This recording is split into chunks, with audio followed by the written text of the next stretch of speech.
Fellow nerds, we are talking The Bad Batch Episode 4, A Different Approach. And it was a different approach. Yeah, yeah. Well, it was a different approach, but in some aspects, to me at least, it was a very similar approach, at least to episode construction at first. But I will say this right out the gate.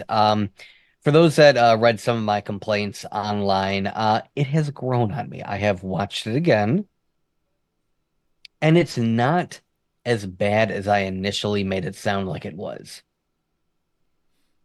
Yeah, when Doug had watched it first last Wednesday morning or whenever we watched it, I've been so busy at work, time is starting to Mhm. elude me, but I watched it after him. He was not very happy with the episode. Now, I didn't think it was great, don't get me wrong. I just wasn't as harsh as Doug was originally. I was Yeah. like, and it might have helped him saying it was bad up until the end. And I was watching, I'm like, it's not great, but it's not terrible either. I mean, it was Hmm. kind of the same we've always gotten from Crosshair and Omega, where you would hope it'd be a little bit different. I mean, they tried to like, oh, let's try your way. Oh, we're gonna do my way, and we're gonna do this way, Uh, and we really got it was before like we. a buddy cop episode. I'm the rough, rowdy bad cop that causes trouble. I'm the by the law cop. At least we should be nice. I think outside of the end, which was an absolutely phenomenal scene. I loved when she was like, Mhm. when she realized that her way wasn't going to work, and she's just like, okay, let's do it your way. Right. And I was happy that they didn't say, okay, look, because they make Omega this like, oh, I win every card game I play, all these strategy games.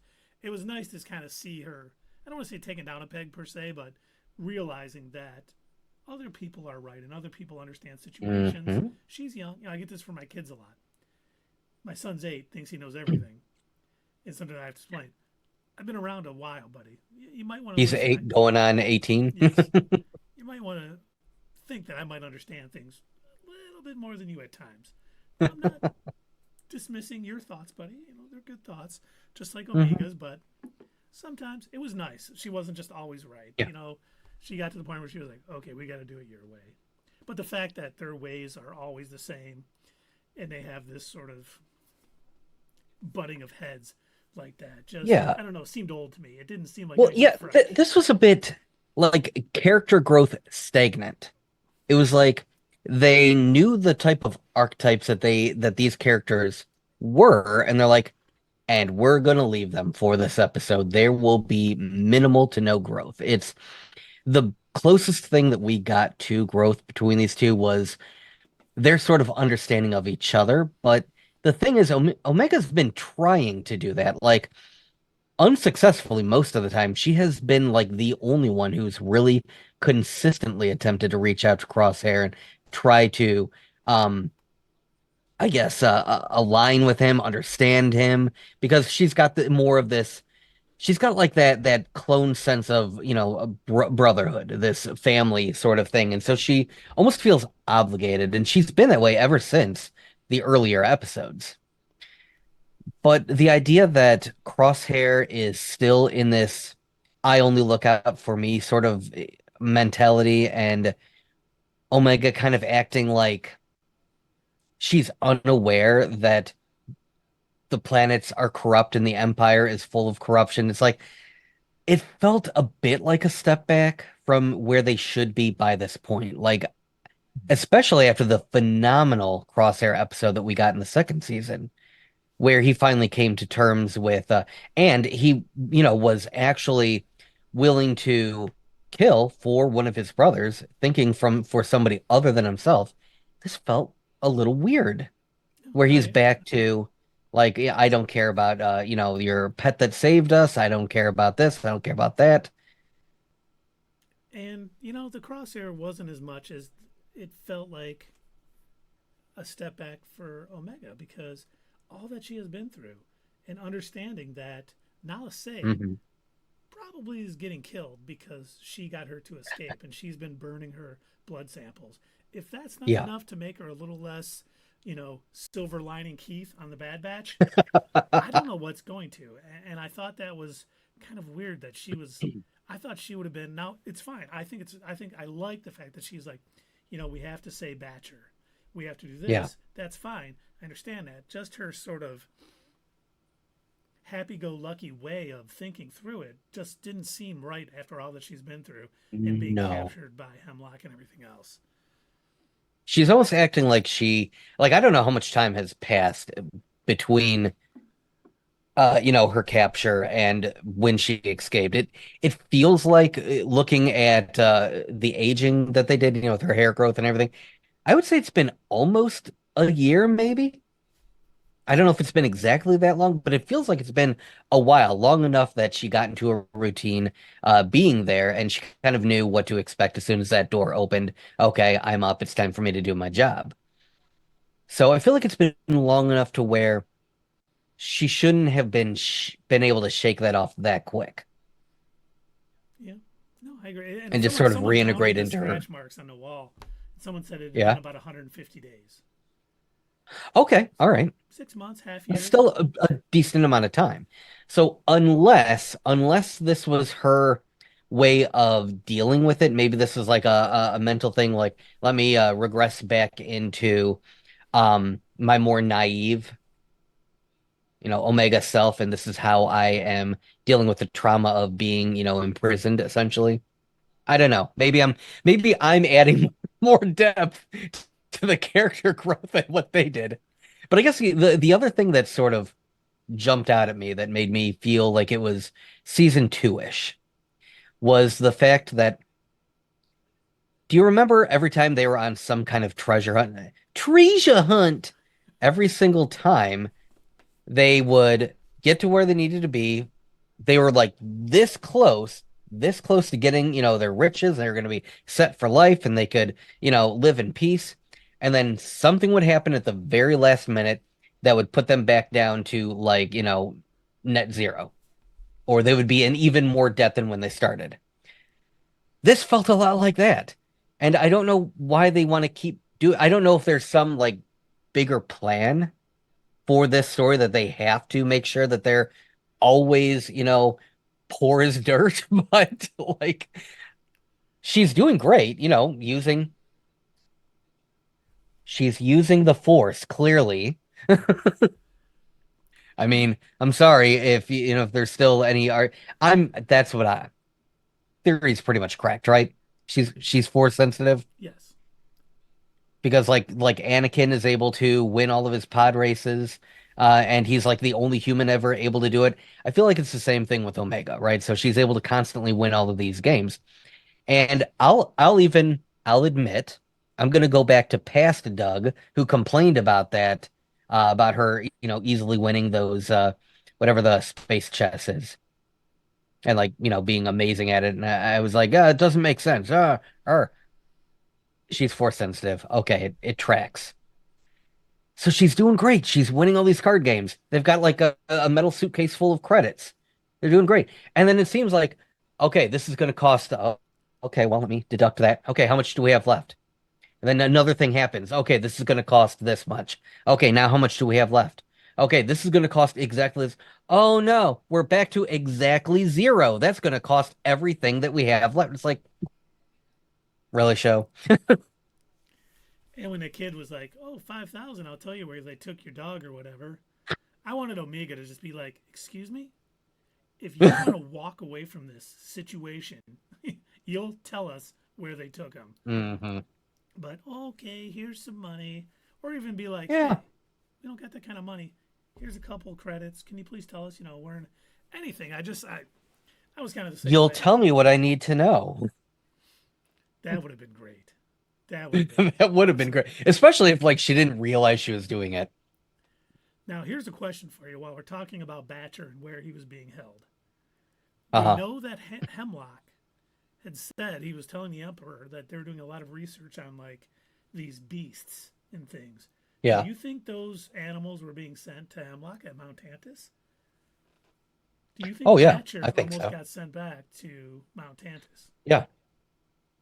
I think that's part of what they've been because I think they're doing more genetic research than just simply attempting to do the whole clone thing for the Emperor. Like that would be too mustache twirlingly evil if that was the sole focus of their thing.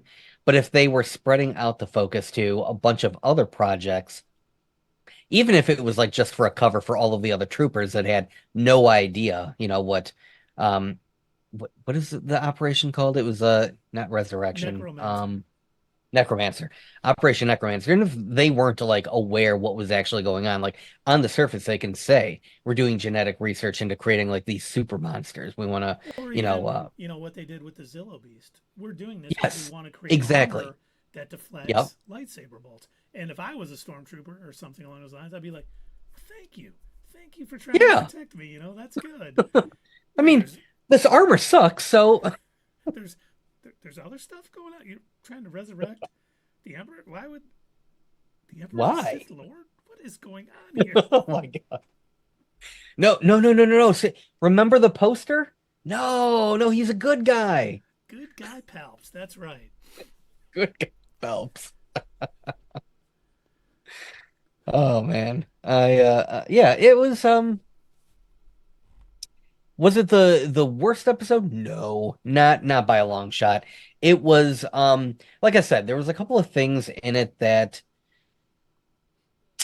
I wish they weren't still doing by the third season. I wish they would kind of like knock off that habit of like falling back into these are the characterizations we need to stick to. Like I still want to see them grow some, and it was nice to be able to see that ending come go the way that it did because it did finally feel like they were departing from that same formula that they normally do. Like the direction that I expected this to go after watching like, the beginning up to the middle, I'm like, okay, this is what we're gonna do. He's gonna come in, this corrupt guy, they're gonna lose all their money, they're gonna end up at zero, they're gonna go back to the ship and they're gonna end the episode trying to come up with another plan to get off the planet. I really thought that was what they were going to do because it seemed like that's what they were setting it up as. Like, oh, we're right back to where we started. It's the Martez sisters episode all over again. Yeah, and like you said, that final scene with the way they even shot it or animated it with the Mhm. distance between the ships and Yes. Omega running over and being close and Oh, just can we talk about like is it fair to say camera work? Is that I think so. because like I don't really know what else to call it, but that sort of like the way that they aimed the camera underneath at that one, I was like, oh my gosh, that is phenomenal. Like, okay, episode, you're getting points. This is really good. It made me really excited for the next episode because the Yeah. way they had it, the music that was playing, it sounded like Hmm. Crosshair's music, kind of. Oh, the music was so good. Oh Yeah. man, I was just. It ended, and I was like, man, I wish it was a multi-episode day today. I'm very Yeah. disappointed, but I mean, what a way to end it. Then you got to think, what's next? Yes. Because here's, we got to think, Omega wants to go back to Mount Tantus. She How does. is Wrecker and Hunter going to feel about that? I think they're going to side with Crosshair. I don't think they're going to because they don't really have the numbers to lay siege to Mount Tantus. Like, there's no they wouldn't succeed. They wouldn't actually be able to free any of them. And even Omega's plucky, well, we gotta give it the old try. Like, that's just not gonna cut it. I think they're going to have to be like, look, we gotta think about this tactically. Normally we would, go along with you, but let's be responsible here. If you actually want to help these people, you actually want to free them, we need the numbers. We need our fellow clones. And here's what I think how this might play out. I think you're right. I think they're both going to be like, we would fail. We're not going Yep. to succeed in what you want to do. Unless you just want to go die and say, I died trying to save these clones, we're going to Hmm. fail. I think it's going to get to the point, we're probably going to get an episode or two. I hope not, but them kind of doing things and getting things done. But I think when they run back into Rex and Echo, I Hmm. think that's when they're gonna whatever they've been doing, they're going to fill them in and say, listen, we need to help these clones. And we gathered some clones. We have people who are working with us, and they're going to be like, we know where they're, well, we kind of know where they're being held. You know what I thought was a great, and I thought about it after, not while I was watching it per se, but when Crosshair and Omega landed on that planet, and she's like, we got to get the coordinates for Mount Tantus out of this ship. He's like, we got to get out of here. You know, if Tech would have been there, Tech would have easily been able to get it out. But since he's now gone, you know, it's like they relied on them to do their own speciality so much that now that Tech's gone, you know, they don't have that, and they kind of lost out on that. So I think it's going to be, you know, Rex and Echo coming back and convincing them, listen, this is what we got to do. Clones are in trouble. This is, we kind of know what's going on. And Omega and Crosshair can fill them in and go, this is exactly what they're doing, and we know what they're doing. And I'm sure they're going to try to talk Omega out of it. Be like, listen, they want you. You can't go back there. We're all going to go back there because we want to do this. You can't go because if you get caught, you're just fulfilling the plans they want to happen. Right. You can't do it. And you're not actually going to help anyone. Yeah. Of course, she'll still do it. We know that. But yeah, if you truly want to help, then we need a better plan. We need more people. And I do think it'll be almost at the end. I mean, it's going to be a massacre for the clones, pretty much, all the ones that go there. Probably. And I think we're going to see. We know it still is working on later, but I think they're going to slow it down immensely. I think they're going to put almost a stop to Project Necromancer at Mount Tantus. Almost like we saw with the base that they saw in the second episode, where they ended up leaving. They're going to continue these projects, but I think they're going to put a dent, and that's why we see Project Necromancer continuing after Return of the Jedi. And I think that'll be a nice touch. We know I they're not going completely to agree with you. stop it, but slow down the process, slow down the progress. Right. That would make the most sense because, like you just said, you know, it would be weird for it to be for them to still be working on Project Necromancer like 10, 15 years after the end of Return of the Jedi, you know, the War of the Moon of Endor, whatever it's called. Like it'd be a little bit weird that they didn't like hit a button and be like, okay, activate Project Necromancer, this thing that we've been working on since the literal end of end of the Clone Wars. Like it's like, oh no, we gotta work on it because some plucky group of clones ended up slowing down all of our progress. So yeah, here's my what's next. I think taking it a step further, I think they're going to either Nala Se is going to die, or she's going to go with what's left of the clones of Clone Force 99, because I feel like we're not done losing them. I think we're going to be. I honestly think, I almost think the only one that is going, because we know Rex, when we see him in Rebels, he's not with any of them. He's not with Echo. Yep. He's not with Hunter. He's not with Wrecker. I honestly think the only two that may live past the season finale of this is Crosshair and Omega. Probably. Because they're the most. And that would probably be why they're doing all of this setup of trying to get them to get along and do this whole buddy cop thing. Yep. Would make more, the most sense. Yeah. I could see that. And then, obviously she is going to, I think they're going to, even though they know they slowed the progress down, they're going to know it's not done and know that she is still wanted, because it's not going to slow down. Once the Emperor knows that there is a clone out there that is perfect for this, M count, thing, he's not going to stop. It would also explain why, we get the more human cloners. Yep. Because, if they lose their last of the Kaminoans, who are, experts in this, they're going to have to make up for lost time. That means they're going to have to train a whole new staff. They're going to have to set up the base somewhere else. So, yeah, it makes the most sense that at the very least, they put a huge dent into Project Necromancer. Maybe they destroy whatever, Emperor clones might already exist.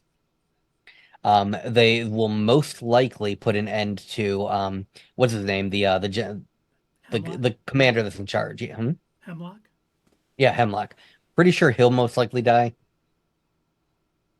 Who, I can't remember the actor's name who does him, but man, he does a great job. Got a great voice. He's got a good voice for that. He's so calm and collected. He's not just crazy slamming his hand on the Hmm. table. Damn you! It'll be interesting to see how they play this out because it's funny. You know, I was almost one of the things in this episode too that I was kind of like, okay, this doesn't make much sense. I was happy that the guy was like, "Did you really think I didn't know who you guys were?" Right. But I was almost like, if he's got all of the backing of the Empire's resources and they're at the closest planet to Mount Tantus that they could possibly be, Hmm. how is there not a major warning going out? Look for, you know, be on the lookout. We have some escaped Right. people from a prison facility, but nothing. And then finally they kind of figured it out. It was just, I mean, Hmm. the episode had to progress. It just seemed odd to me that, you know, Yeah, it was a little odd. they really need, if this is really the one thing So they need to complete Project Necromancer, we better see some alerts out. You know, look for this little girl, and right, yeah. she's baby Hitler. We need to stop her before she, you know, does any real damage. She's a bad person, not like good guy Pelps. Yeah, good guy Palps will She's tell you. trying to she's trying to crush the Empire. She is a separatist sympathizer. She's trying to rebuild General Grievous to do harm to Oh, your yeah. kids. We've got proof. Tangent time, just the briefest of tangent times. We love tangent time. I was watching a video over the weekend, and I still don't know how true this actually is. It sounds pretty true based on the information that they had spoke about, but apparently you remember that the animated The Clone Wars they came out with, like the cartoon one before the 3D animated one? The Gendry Tendarkin one? Yes. Yeah, yeah. Yes. So that was actually made in between the Clone Wars and the Revenge of the Sith. Or between the oh my gosh, what is the name of the second movie? Attack of the Clones. Attack of the Clones. Thank you. My God. It was made in between Attack of the Clones and Revenge of the Sith. So at that point in time, General Grievous had not been introduced yet because he wasn't in Attack of the Clones. Yep. So what I think is Gendy Tartakovsky. I might be getting his name wrong. I'm not entirely You sure, got the but first name right. I don't want to yeah. butcher it too. Not that you But butchered it, you may have gotten it right. he all he had was, like images of what this character was going to look like before he had ever been on screen. And he thought, oh my gosh, this like badass, half machine, half man. He's got all of these lightsabers. Clearly he must be this maniacal badass. He's killed all these Jedi. He must be like and so they made him super duper cool in the cartoon. And like even Mace Windu had trouble beating him because it was like, oh my gosh, it's like General Grievous. Oh, we got to watch out. General Grievous is a big deal. And apparently, like before they did this, when they had asked, George Lucas, they're like, hey, with this new character, since we're going to be introducing him before he appears in the movie, do you have like any restrictions? No, no, you do whatever you want. General Grievous, make him a robot, and I'm gonna make a sand and everything is gonna be great, and Anakin is gonna be so much in love, and I'm really good at writing love scenes. All right, thanks, George. So. They were doing this, and I guess he saw the episodes. He's like, "Oh, wow, it's not really what I had in mind there. You know what? Really, he's supposed to be wheezy. He's not really supposed to be a badass." And so just as soon as they had released those, they like immediately decanonized them because George is like, I hate this. This is not what I wanted for this character. I wanted him to specifically, I guess his idea was I want the story of him that he's this, crazy general that we have to watch out for, but I want the reality of him to be he was probably given those lightsabers by Palpatine.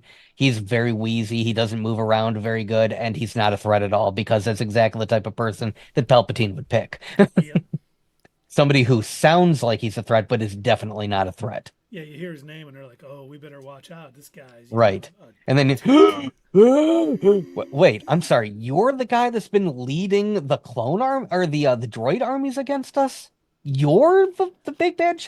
Like, so I guess I get it. I get it from George's standpoint that that was what he wanted, but it is a shame that we didn't get this like crazy Jedi killing psycho robot man thing, It would except have for been like cool. just the briefest of moments in animated form. Yeah, we got him a little bit in the Clone Wars, the 3D Clone Wars, but Well, okay, yeah, fair, a little bit. I like the original Clone Wars version of him much better, which is on Disney Plus. If people haven't seen it, it is out there. You Yes, can yes, it watch it. is. It's definitely worth a watch because you get, Ventress, Asajj Ventress in it, which is Hmm. cool. A lot of good stuff in that. Unfortunately, it did Which, by the not. way, we keep forgetting that she's apparently supposed to show up at some point in this series, in this season 3 of Bad Batch. I've heard from Twitter, not like I'm an insider. I don't want anyone to think, oh my God, this guy's got sources. I don't. I just read Hmm. Twitter a lot and I threads don't and know. I think I saw they gave you like 3 blue check marks. giddy up. The rumor is that she's going to show up in the next episode, which makes Okay. sense. I mean, they might be out Yeah, doing something, yeah. or, I still don't. For those of you that don't know, she dies in the novels, and the creators of the Bad Batch have said we're honoring what happened in the book. In the book, obviously, she dies pre Revenge of the Sith, so she's already been killed. Standing up to Count Dooku. She was killed by Count Dooku with Hmm. oh my God, I forgot Sifo Dyas. She Yeah. basically turned away from the dark side, started working with Sifo Dyas, and then they were going after Count Dooku, and then Dooku was going to kill Sifo Dyas, and she basically threw herself in front of it and was ended up dying in this book. So we're going to see how that happens. It's either a flashback somehow, maybe they run into Sifo Dyas and he explains what Hmm. happened, or she somehow survived this, which kind of weird if they Somehow did the Asajj second. returned. Yes, that's right. It'll be interesting to see how they handle it because she was such a cool character. She was Hmm. basically Count Dooku's sort of secret apprentice when he rose up against the Emperor. Then blah Right. blah blah. Was a cool thing. She had run-ins with Anakin and Obi-Wan and really cool I do character. understand wanting to stick with, the story that appeared in the novel, apparently. I haven't read it. I don't know, so I don't have the same attachment that other people do to it. But from what I understand, from what I hear, it was a very well done story, and I should read it at some point. And shame on me for not having done so already. No shame. We don't shame anyone here. But, but, how cool would it be if Omega is in fact force sensitive, that Asajj would be the one who is still alive and helps Omega come through it and learn how to use it. Totally down for that. And the one thing I always say when people are like, don't bring back characters from the dead. And for the most part, that's absolutely right. If Hmm. a character dies, don't bring them back. Absolutely, yes. Yes. But Maul. I am so glad they brought him back because like they they did him dirty in Phantom Menace. He had so much potential. He was so friggin' cool. And George is like, "Oh, maybe we should cut him in half." What? You could just the guy who's being the actor for Darth Maul, like, I'm sorry, what? You said I was going to be in the second movie too. Changing my mind. You're gonna be cut in half, and you're gonna die. Oh, and so for the Clone Wars to go ahead and bring him back as a very menacing, if not chaotic and possibly insane character who's now just on like a revenge plot, like I will destroy Palpatine and everything he stands for. My only mission is to stop Palpatine. Right. I'm gonna take over the entire world of Mandalore just because it's part of my revenge plot. I learned my planning from you, good guy Palps, and I'm going to use it against Right. you. But even the way they handled it, like when they found him and he was like almost completely insane, and Yeah, yeah. the Dathomir mothers kind of helped bring him back, and I was like, that is a good way to handle that. I'm glad they did it because Hmm. Hmm. when I heard that he was coming back, I'm like, come on, he got cut in half and fell down that giant well. No, But the way they handled it, I was like, I'm glad they did it because we got a ton of great stories. You know, him showing up in Rebels, him dying in Rebels on Tatooine against Obi-Wan was just perfect. So good. Sam Witwer's portrayal of him, especially in the Siege of Mandalore and the final season of the Clone Wars, Hmm. all worth it. They could have just said, "Yeah, he survived," and we had all that. I'd be like, "Okay, I'm willing to accept it." But they had a good, story written out how it happened. And just so you know, Asajj Ventress is also a Dathomir, much like Maul. Yep. So there may be something going on there with some of the mothers. We'll see. I'm really looking forward how they handle all this because Same. they can do it really well. They can do it really bad. I just hope we get really good stories with her because seeing her turn away from the dark and be, this, I don't want to say gray Jedi, but a force sensitive, person in the Hmm. galaxy post Order 66 could be really cool. And I want to see that because Bad Batch has done some really good things and I don't want them to screw this up. Now, what I hope they don't do, I hope they don't turn her into a Merrick, Oh my God, no. where she's essentially just a shell imbued with like witch magic. Please don't. I agree. I don't want that to happen either. But hopefully we'll see this week. But hey, let's talk ratings for this episode. Oh yeah, all right. We definitely I can go first. Definitely a setback, not a setback, but not as good as the first three episodes. They really did a great job on those first Hmm. three. And like we talked about earlier, this felt like more of the same that we got in seasons 1 and 2. Not that anything was necessarily wrong with it, but they should be a little further along here. Agreed. For me, it was an average episode, and the only thing that brings it up a little more is the final scene. Yeah. And I'm going to give it a 5.5. It's a little above average for how they ended it, but for the most part, it was about 20, 21 minutes of it should have been better.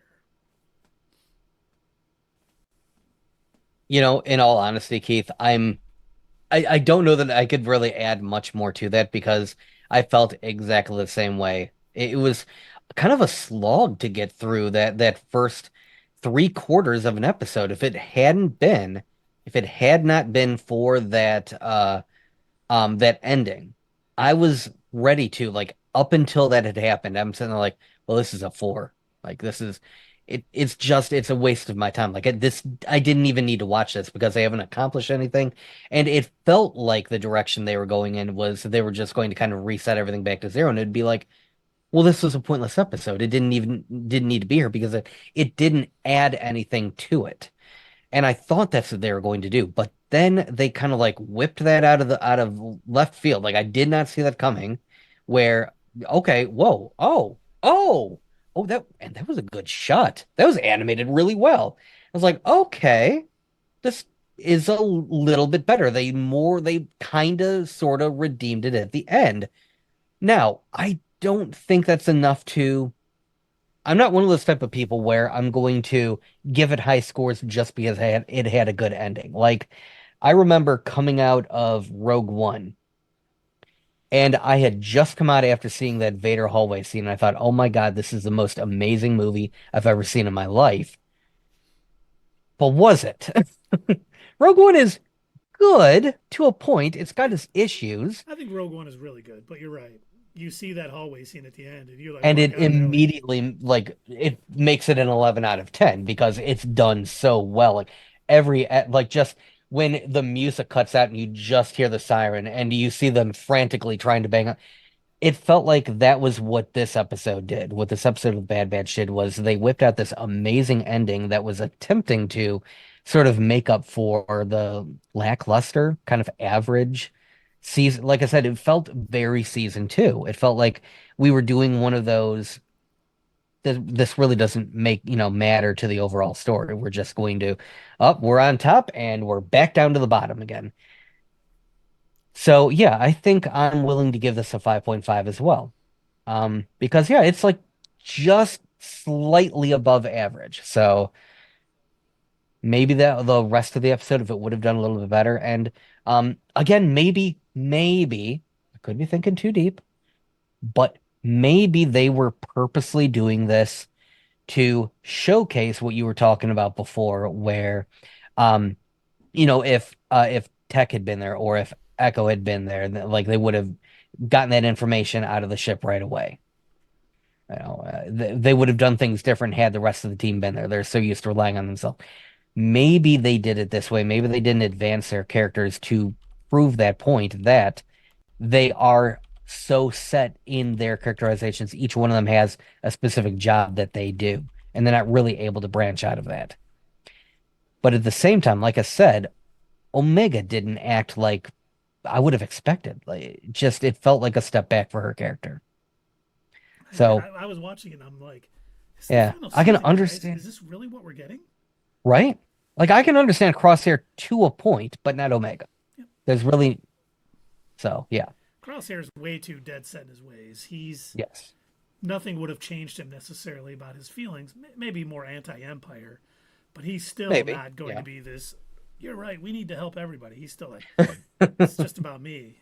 And I really think they failed Mhm. in how where Omega should be after, being held there for that time. So yeah, 5.5 from both of us. And yeah, I, I'm, I can't wait for Dave to come back because I'd love to know what he thinks about it. It'll be interesting. Sometimes I watch it and I know I'm like, yeah, Dave's gonna hate it, and he usually does. Sometimes I'm like, I don't think Dave's gonna like this, and he'll be, I loved it, and I was like, hmm that's interesting. Okay, okay. And you know what? I want to know what all of you think about it too. So put it down in the comments. Let us know what your rating is for this episode. Did you see something that maybe we missed? Did you think it was a work of genius? Do you agree with us, disagree with us? Let us know.